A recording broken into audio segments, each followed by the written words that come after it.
이 교통사고가 난다던가 뭐 생각지도 않던 좀 안 좋은 일이 갑자기 생기거나 하면은 우리 크리스찬들은 내가 뭘 잘못했나, 하나님께서 지금 무엇을 말씀하시려고 하시나, 뭐 이런 고민을 하게 됩니다. 세상 사람들과 다르게 어떤 그 물질적인 눈에 보이는 현상 외에도 우리는 하나님이 주권자시고 하나님이 또 인도하시는 그 섭리를 믿기 때문에 눈에 보이는 게 다가 아니라는 걸 아는 것이죠. 그래서 믿음을 가진 우리는 늘 이렇게 육과 영 사이에서 어떤 그 긴장이 있고, 때로는 그것 때문에 우리가 더 혼돈스러워질 때도 있기도 합니다. 오늘 말씀을 보면은 예수님께서 보리떡 5개와 물고기 2마리라는 그 음식의 양을 수천 배로 늘리시는 그런 물질적인 기적을 행하셨는데요. 그 뒤에 바로 이어서 이 사건 속에 담긴 영적인 교훈을 전하십니다. 오늘과 다음 주 2주에 걸쳐서 우리가 미니 시리즈로 생명의 떡 예수라는 이런 말씀을 우리가 나누겠는데요. 2주 동안에 우리가 같은 본문 말씀을 보면서 영육 간의 관계를 좀 더 잘 이해하고 또 우리 삶에 적용할 수 있게 되기를 소망합니다. 오늘 이제 첫 시간인데요. 오늘 사건의 배경을 먼저 살펴보겠습니다. 요한복음에는 6월절이 다가왔다라는 말을 3번 언급을 합니다. 근데 그 첫 번째가 예수님께서 성전을 청소하시던 때, 예수님 사역의 굉장히 시작 부분이고요. 그리고 두 번째가 오늘 본문의 이야기고, 그리고 세 번째가 마지막에 십자가를 지시러 예루살렘에 입성하실 때의 일입니다. 그러니까 오늘 사건이 예수님 사역에서 시기적으로 봐도 좀 중간쯤인데, 일부러 이때가 6월절이 가까운 때라라고 이렇게 언급하는 데에는 이것이 특별한 그 예수님 사역의 정점임을 암시하고 있습니다. 5,000명을 먹이신 이 사건은 4개의 복음서에 모두 기록되어 있는 유일한 기적입니다. 그만큼 이 기적에 어떤 특별한 의미가 있고 중요한 기적이라는 뜻입니다. 그래서 오늘은 이 사건이 왜 중요한지 그 몇 가지의 이유와 의미를 함께 보고요. 그 다음에 이어서 우리가 적용하는 그런 시간을 갖기를 원합니다. 먼저 이 기적은 5,000명을 먹이신 예수님과 또 만나를 광야에서 공급했었던 모세를 연결시켜주는 사건입니다. 오늘 물고기 2과 보리떡 5개만을 가지고 이 많은 무리가 아무 수고도 안 하고 그냥 거저 얻어먹는 이러한 사건이 있는데요. 이것은 광야에서 온 이스라엘 백성들이 40년 동안 그냥 아침에 일어나면 음식을 걷어다가 먹었던 그 만나의 기적을 떠오르게 합니다. 6장 31절에 오늘 우리가 읽진 않았지만 거기에 보면 이 무리들이 와서 예수님한테 와서 우리 조상들은 하늘에서 내린 떡을 먹었나이다 라고 그렇게 말을 합니다. 그러니까 먼저 자기네들이 이 사건을 보고 이건 만나의 사건과 같은 사건이다라고 스스로 연결을 시켜서 생각을 하는 것이죠. 이때 이 오병이어의 기적이 남자 성인 수만 5,000명이라고 했으니까는 여자와 또 아이들까지 다 합쳐서 계산을 하면은 15,000명에서 크게는 최고 2만 명까지의 숫자였을 것이라고 그렇게 학자들이 설명을 합니다. 그러나 한 명 한 명 여태까지 예수님이 병을 고쳐 오시고 하시던 그러한 기적과는 여기서 스케일이 달라지는 그런 사건이죠. 만여 명에게 한 번에 밥을 제공해버리고 또 12광줄이나 음식이 남은 이 사건은 개개인에게 미치는 어떤 혜택의 수준을 넘어서 온 민족을 건져낼 수 있는 그런 지도자의 격을 보여주는 그런 능력이 되는 것입니다. 그래서 유대인들은 이 기적을 보고 구약의 최고의 리더였던 그 모세를 바로 생각하게 된 것입니다. 특히 이때가 6월절이 얼마 안 남았던 때라서 이럴 때면은 더더욱이 유대인들이 그 애국심이 고조가 되고, 그래서 어떻게 우리가 독립을 해야 되는가, 로마의 그 권력 아래서 우리가 어떻게 벗어나는가, 이런 걸 굉장히 연구하고 막 애국심이 강해졌던 그런 시기였습니다. 그래서 이제 15절에 보면은 이 사람들이 예수님을 억지로 데려다가 임금님을 세우려고 했고, 예수님께서는 이제 그걸 아셨기 때문에 그 자리를 빠져나와서 산으로 피하신다고 그렇게 기록이 되어 있습니다. 자, 그렇게 이 사건은 만나의 기적을 기억하게 하고 모세와 같은 민족의 리더로 예수님을 바라보게 하였습니다. 예수님을 구약의 모세와 연결해주는 그런 표적이 된 것이죠. 근데 만나를 먹인 것뿐만 아니라 이 모세와 예수님과는 많은 연결점이 있습니다. 예수님께서 스스로 모세의 율법을 내가 완성하기 위해 성취하기 위해 왔다라고 이렇게 말씀하십니다.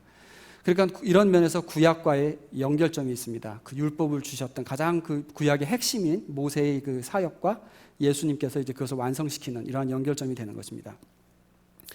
그 다음으로 이 기적의 의미를 생각해 볼 때 가장 오늘 본문 말씀의 중요한 교훈인데요. 그것은 예수님께서 생명의 떡이시라는 것입니다. 35절에서 예수님께서 직접 나는 생명의 떡이다 라고 말씀을 하십니다. 이 말씀은 하나님께서 공급하시는 그 축복의 내용이 육의 양식이었던 것이 이제는 영의 양식으로 초점이 바뀜을 강조하고 있는 것입니다. 그런 면에서 이 사건이 또 구약과 신약을 나누어주는 그 차이점을 드러내는 표적이 되는 것이죠. 이제는 만나와 같은 그 육의 양식이 아니라 영의 양식을 우리에게 주시는 것이 이 신약 시대의 진정한 목적이다라는 것을 보여주고 계십니다. 근데 그 영의 양식이 곧 예수님이시라고 결론을 내리고 있는 것이죠. 다른 복음서와 다르게 요한복음에는 예수님께서 나는 누구다라고 이렇게 자기 스스로를 선언하시는 말씀이 여러 번 나옵니다. 그것을 7가지로 요약을 하는데요. 보통 7가지 I am 선언이라고 그렇게 말을 합니다. 여기에도 또 중요한 그 구약과의 연결점이 있습니다. 출애굽기 3장 14절에 보면 모세가 하나님께 이렇게 묻습니다. 애굽에 가서 하나님을 누구라고 소개를 해야 할까요? 이런 질문을 하는데 그때 하나님께서 나는 스스로 있는 자이니라 라고 이렇게 대답을 하십니다. 나는 스스로 있는 자이다. 이 말을 영어로 I am who I am 이라고 번역이 되어 있습니다. 근데 이 I am who I am 이라는 것이 그 히브리 원어 의미와 비교를 해보자면 아주 굉장히 좋은 번역입니다. 정말 직역을 하자면 나는 곧 나이다 이런 뜻인데 이 말의 뜻은 2가지의 의미를 담고 있습니다. 먼저 하나님은 창조자시고 모든 만물의 근원이신 그런 분이시기 때문에 피조물들에게 어떻게 비유하면서 마치 무엇과 같다라고 이렇게 표현할 수가 없는 존재시라는, 그래서 나 스스로 I am who I am, 나는 곧 나이다라고 이렇게 말씀하시는 의미가 담겨 있고요. 또 하나는 처음부터 계셨고 지금도 계시고 계속 영원히 계시는 변함없는 분이시다라는 의미에서 I am입니다. 언제나 항상 똑같이 존재하신다는 것이죠. 우리가 한국말에는 이런 개념이 이렇게 합쳐진 게 없는데 영어에서 보통 I am 그러면은 I am student, I am a pastor 이렇게 나는 누구다라는 표현이 있는가 하면 I am here, I am at school 이라고 나는 지금 여기 있다라는 또 표현이 같이 그 같은 단어 안에 들어가 있습니다. 히브리어도 그 사용하는 게 똑같습니다. 그래서 I am이라는 단어가 이제 그런 2가지 의미를 품고 있는데 또 그 하나님의 이름인 여호와라는 말, 히브리어로 야훼라는 이 단어 자체가 I am이라는 단어에서 약간 변형이 돼서 그 이름이 지어진 것입니다. 그래서 하나님께서 I am이라고 또 선언하시면서 자기의 이름을 스스로 또 말씀을 하시기도 합니다. 그렇기 때문에 예수님께서 지금 여기서 나는 누구다라고 선언하시는 이 I am 선언은 구약에서의 하나님의 선언하셨던 그 I am who I am과 바로 연결이 되는 것이고 또 예수님이 곧 구약의 그 하나님이시다라는 것을 또 함께 선언하는 그러한 단어가 되는 것입니다. 그래서 그 I am 선언의 첫 번째가 오늘 나는 생명의 떡이다라고 예수님께서 말씀하시는 것이죠. 그리고 그 이어서 요한복음 나머지에 보면은 나는 세상의 빛이다, 양의 문이다, 선한 목자다, 나는 부활이요 생명이다, 나는 길이요 진리요 생명이다, 그리고 마지막으로 나는 참 포도나무다, 이렇게 7가지를 요한복음에서 예수님께서 선언을 하십니다. 그래서 그 첫 번째가 나는 생명의 떡이다라는 이 말씀이신데요. 생명의 떡이다라는 말은 예수를 믿음으로 영생을 얻게 되는 것을 의미합니다. 영원한 생명을 주시는 그런 떡이 곧 예수님이시라는 것입니다. 이 말은 우리 영혼의 깊은 곳에 필요한 그 필요를 채우시는 분입니다. 우리에게 영생을 주셔서 천국까지 영원히 살게 하는 그 생명이 되시고 또 지금도 내 영혼에 필요한 모든 것을 채우는 영혼의 공급자라는 의미가 됩니다. 예수님께서 우리 영혼에 필요한 것을 채우실 때에는 우리 마음에 기쁨이 충만하고 만족감이 넘치고 또 인생 자체가 그 의미를 품게 되고 항상 그 뿌듯하고 감사하고 이런 모든 영혼에 필요한 만족감이 가득하게 되는 것입니다. 현실의 상황이나 육체의 병이라든가 피곤함을 넘어서서 그것과 상관없이 온전한 만족이 우리 속에 있게 됩니다. 어떻게 그게 가능하냐면은 예수님을 믿고 영생을 얻게 되면 성령님께서 우리 속에 계속 계시면서 천국의 현실을 이 땅에서 지금부터 누리게 해주시는 것입니다. 우리의 몸은 아직 이 땅에서 살고 있긴 하지만은 우리의 영혼은 천국에서 느끼는 그 완전한 기쁨을 앞당겨서 오늘부터 현실에서 느낄 수 있게 되는 것입니다. 이것이 예수 믿는 자의 가장 중요하고 가장 큰 혜택이 되는 그러한 증거입니다. 예수님을 믿고 구원을 얻은 사람이라면 천국의 현실을 오늘 이 땅으로 당겨와서 살고 있는 것이 정상입니다. 이미 하나님의 자녀이기 때문에 하나님의 은총과 그 favor, 특혜를 누리면서 살고 있는 것이기 때문에 그렇습니다. 내 영혼의 상태는 이미 천국에서 살고 있는 것이죠. 예수님을 정확하게 깊이 있게 잘 믿는 만큼 이 생명의 떡을 계속 먹으면서 지금도 살고 있다는 것입니다. 환경과 상관없이 영혼의 만족이 나의 현실이 될 수 있는 것입니다. 그래서 나는 생명의 떡이다 라는 이 말씀은 예수님께서 그렇게 영적인 공급자이심을 선언하시는 것입니다. 한 가지만 더 생각을 해보자면 5천 명을 한꺼번에 먹였던 이 사건이야말로 정말로 그 스펙타큘러한 화려한 그런 기적이었습니다. 지금 예수님의 그 사역의 기간을 어떤 그 인기도를 매겨보자면은 지금 이 기적의 때가 가장 많은 군중이 모여 있고 그 인기가 아주 최고를 누리고 있던 그런 때입니다. 이 사건을 전환점으로 해서 예수님의 사역이 이제 소수의 제자들에게 집중을 하는 방향으로 바뀌게 됩니다. 6장 전체를 보면은 이제 이런 것을 알 수가 있는데요. 6장 시작할 때 2절에서는 이렇게 말씀하십니다. 큰 무리가 따르니 이는 병자들에게 행하시는 표적을 보았음이러라.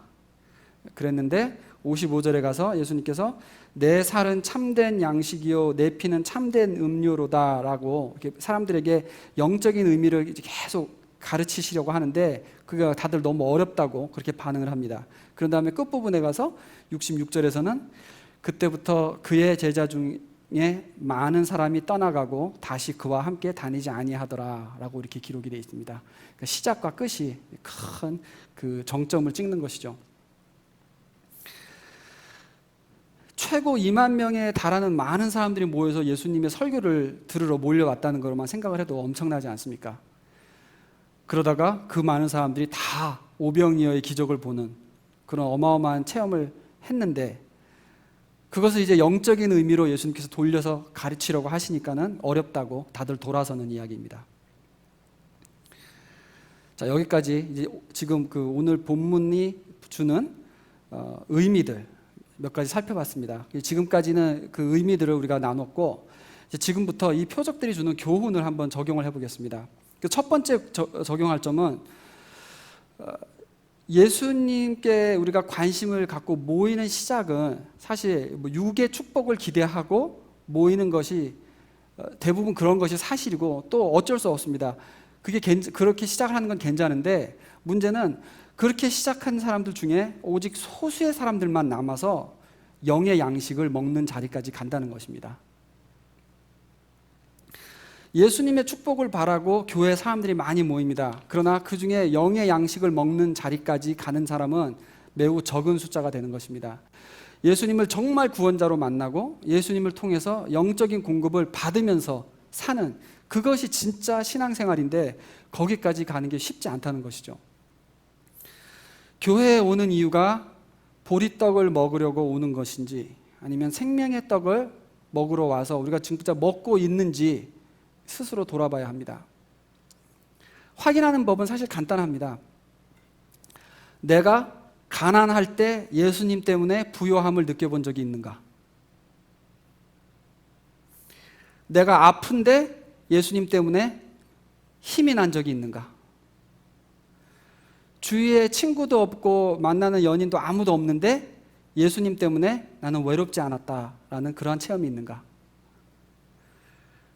나는 가진 것도 없고 배운 것도 없는데 사람들 앞에서 전혀 기죽지 않고 당당할 수 있었던, 예수님 때문에 내가 담대할 수 있었던 그런 체험이 있는가? 누가 나를 무시하는 말을 했는데 예수님 때문에 내 자존감에는 아무런 문제가 없었던 때가 있는가? 갑작스럽게 어려운 일을 당했는데 예수님을 생각하면서 걱정이 싹 가시는 그러한 체험이 있었는가?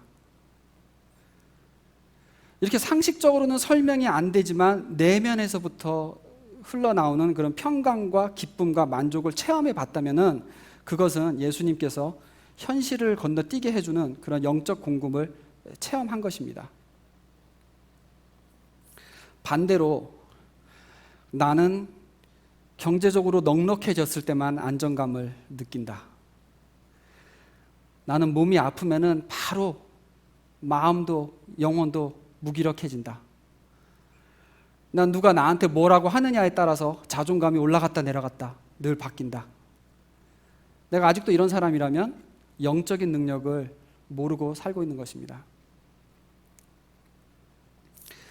내가 지금 교회에 와서 예배드리고 앉아있긴 하지만은 정말 보리떡을 먹으러 여기에 온 사람인가 아니면 생명의 떡을 먹고 누리고 있는 사람인가 사실 쉽게 알 수가 있는 것입니다.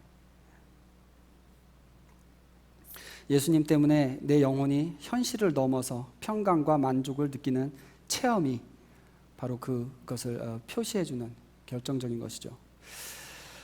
예수님께서 보리떡을 먹이신 그 목적은 이 사건을 통해서 영의 양식을 그 사람들에게 주게 되는 그 자리까지 가기를 원하셔서 이런 기적을 베푸신 것입니다. 그게 최종적인 목적이십니다. 우리가 처음에 교회 오는 이유는 사는 게 편해지고 부자가 되고 싶고 건강해지는 걸 바라고 모이는 것, 그럴 수 있고 그런 이유로 모이는 거 처음에는 괜찮습니다. 왜냐하면 우리가 영혼의 문제를 아직 인식하지도 못하는 그런 상태에서 하나님께서 우리가 이해할 수 있는 축복의 방식으로 우리를 부르시기 때문에 그렇게 교회에 오는 거 사실 괜찮습니다. 그러나 그렇게 해서 축복을 받았다면은 그 뒤에 있는 영적인 의미와 영적인 축복에 도달해야 되는데 그러지 못하고 계속 보리떡만 바라고 있다면 아무 소용이 없는, 아무런 의미가 없는 신앙생활이 되는 것이죠. 우리 지금까지 요한복음을 보면서도 그러한 패턴들이 많이 있었습니다. 6에서 시작했지만 0에서 끝나는. 사마리아 여인은 내가 물 기르러 오지 않아도 되게 좀 해달라고 그렇게 마시는 물을 요구했지만은 예수님께서 그게 아니다라고 설명하시고 예수님을 통해서 영의 목마름을, 영혼의 목마름이 해결되는 체험을 하게 됐습니다. 또 병든 아들이 죽지 않기를 바라고 그 간절한 마음으로 예수님을 멀리서부터 찾아왔던 그 아버지도 아들이 병에서 회복된 것뿐만 아니라 온 가족이 영혼이 살아나는 예수님을 만나게 되는 은혜를 얻게 되었습니다. 필요한 게 있어서 필요한 거 얻으려고 필요를 채우기 원해서 찾아왔는데 그 필요를 채우는 공급자를 만나게 되는 것입니다. 우리가 예수를 믿은 다음에도 하나님의 자녀가 된 후에도 계속해서 관심이 육체에 필요한 것에만 머물러 있다면 큰 문제입니다.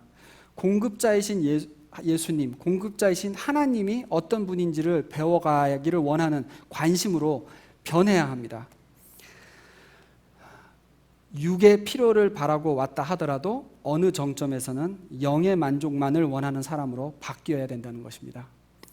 그것이 지금 이 요한복음 6장에서 예수님께서 지금 처음부터 계속 여러 가지 기적을 하면서 사람들을 모으시고 말씀을 전하시고 하신 후에 이제는 때가 됐다라면서 이제는 먹을 것을 바라고 온 사람들에게 그게 아니고 영적인 것을 구해야 된다라고 지금 설교하고 계시는 것입니다.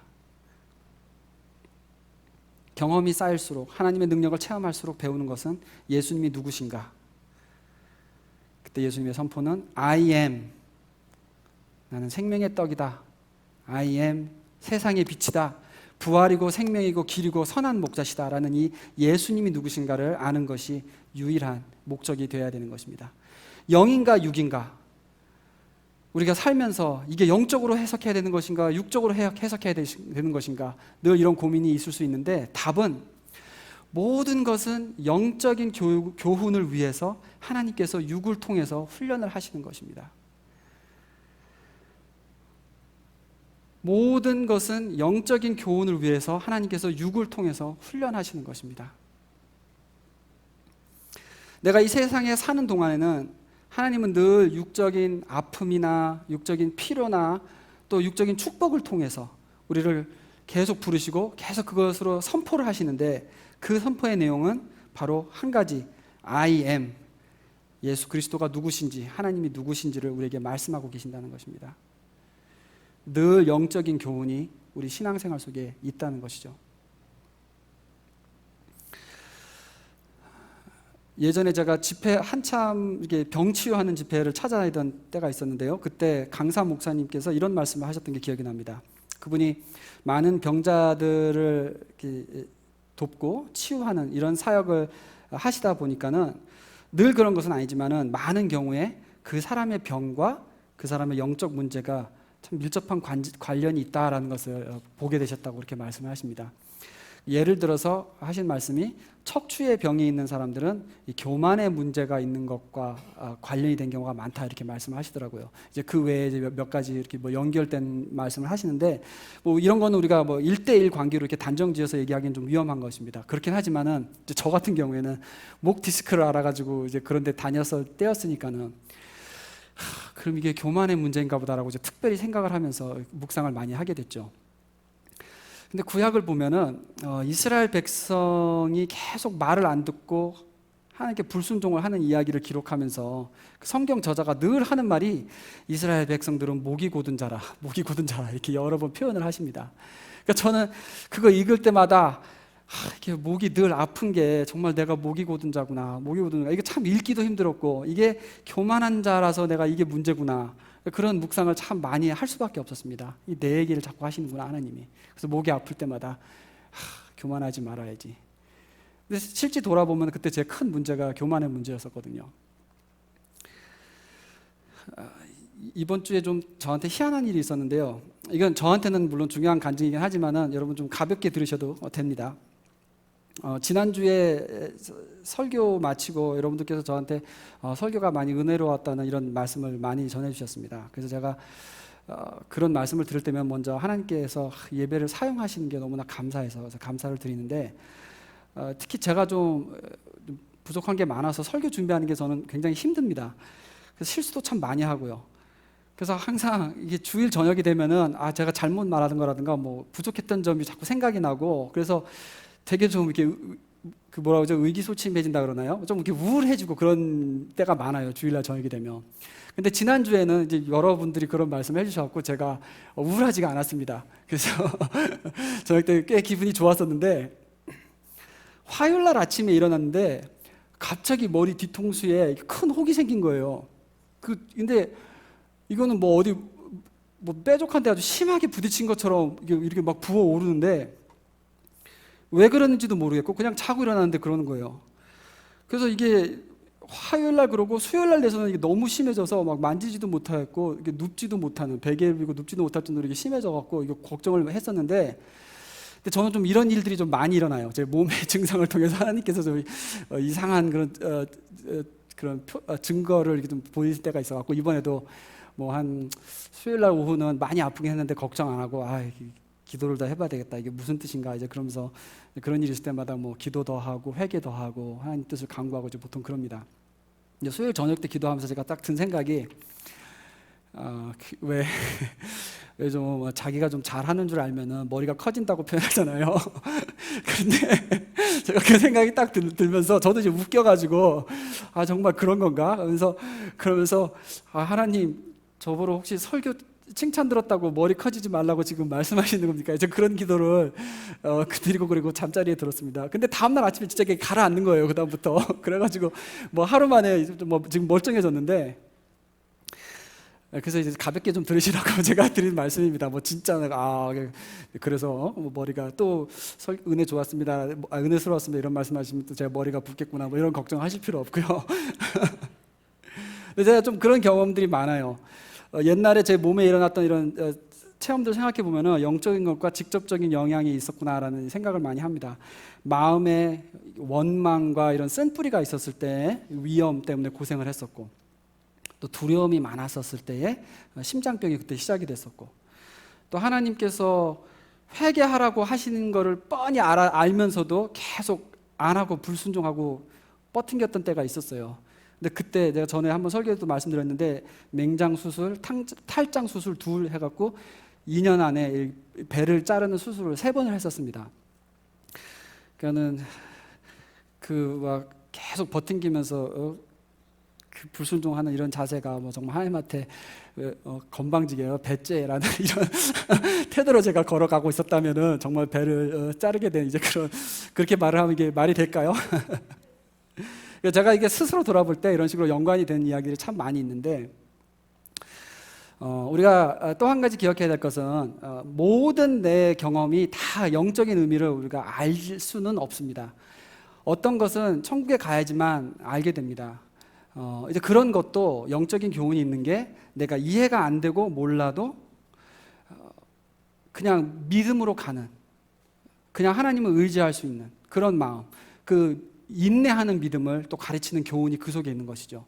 그러니까 어떤 경우에서든지 우리가 먼저 의미를 찾기 위해서 기도하고 간구해야 되지만은 또 그걸 너무 조급하게 생각하지 말고 내가 믿음으로 또 간구하는, 그러면서 인내할 줄 아는 그러한 교훈을 목표로 두시고 하나님께서 주시는 경우도 있습니다. 그러나 어느 관계든지 간에 항상 영적인 의미가 있다는 것, 항상 내가 영적으로 배워야 될 교훈들이 항상 있다는 것, 우리가 기억할 수 있기를 원합니다. 자, 다음 주에도 우리가 이어서 생명의 떡 예수님에 대해서 이제 더 깊은 이야기를 나누게 될 텐데요. 오늘 말씀 정리하자면은 하나님은 늘 육적인 아픔과 육적인 필요와 또 육적인 축복을 통해서 우리에게 계속 선포하시는 영적인 교훈이 있다는 것입니다. 근데 그 영적인 교훈이 결국 다른 게 아니고 한 가지 선포, I am, 바로 예수 그리스도가 누구신지, 하나님이 누구신지, 나 하나님을 알으라는 그 메시지를 선포하고 계신다는 것입니다. 영혼의 구원자, 영혼의 완전한 공급자이신 예수님을 더 잘 알라고 계속 말씀을 하시는 것입니다. 우리 오늘 말씀을 마치면서 스스로에게 질문할 것은, 나는 오늘 보리떡을 바라고 예수님께 나오는가, 아니면 영의 공급을 바라고 예수님께 나오는 사람으로 전환이 이루어졌는가? 이것을 우리 스스로에게 물어볼 수 있길 원합니다. 우리 G10 공동체 모두가 보리떡이 아닌 생명의 떡을 원하는 그러한 영혼의 성숙함까지 갈 수 있기를 기도합니다. 사건에 더 이상 매달리지 않고 이것이 나에게 주는 영적인 교훈, 이것에서 내가 만날 새로운 예수님의 모습, 이것으로 내가 발견하게 될 예수님의 능력, 그것이 나의 가장 중심이 되는, 관심이 되고 열정이 되시기를 주님의 이름으로 축원합니다. 오늘 찬양 같이 하고 기도를 할 때는요, 네, 그렇습니다. 우리가 처음에 올 때는 뭔가 축복을 바라고, 물리적인 축복, 잘 살아보고 건강하게 살아보고 그러기 위해서 우리가 예수님을 찾아왔다 하실지라도 지금까지도 내가 계속 그런 것만 바라보고 있는 건 아닌가 다시 한번 생각하고, 그것보다 영적인 것에 눈을 돌리고 영적인 교훈, 예수님을 더 알아가는 것이 기쁨이 되고 그것이 목적이 되는 그런 삶이 되게 해달라고 다시 한번 스스로를 돌아보면서 기도하는 시간 갖겠습니다.